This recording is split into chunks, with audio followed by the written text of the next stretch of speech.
If you didn't know how to make stuffed shells, come on, let me show you. I made Alfredo stuffed shells and they were so good. So I start off by adding oil to my pot. I add some minced garlic, a little bit of butter. I let it saute for a little bit until fragrant, and then I added my spinach. I like to cook my spinach first because then it has a little nice taste.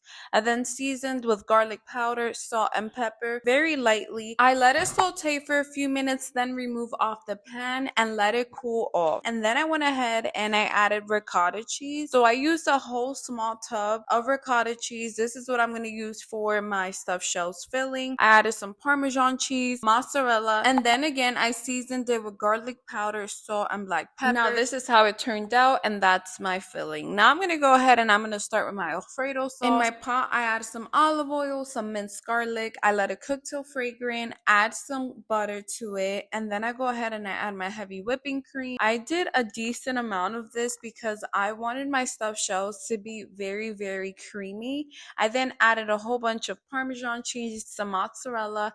I seasoned with black pepper, garlic powder, oregano, Italian seasoning, and adobo, and I tasted to make sure everything is good. Then I go ahead and I mix it and let it come to like a boil, kind of like when it starts bubbling. Then I stir it and I let it bubble again and turn it off and then let it cool off.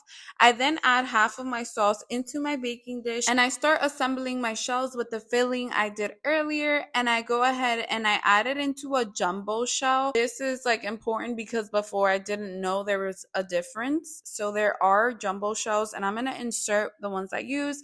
I then add the remainder of my sauce, and as you can see, these are very creamy and this is what I was going for. I added some paprika and I was a little upset because it came out like clustered, but then I topped it off with some more Parmesan cheese and mozzarella. I put it in the oven at 400 degrees for about 25 minutes. After it was done, I added some dried parsley to garnish because I didn't have fresh. Let me know in the comments how you think I did or if you'll try this. Thank you so much for watching. See you later.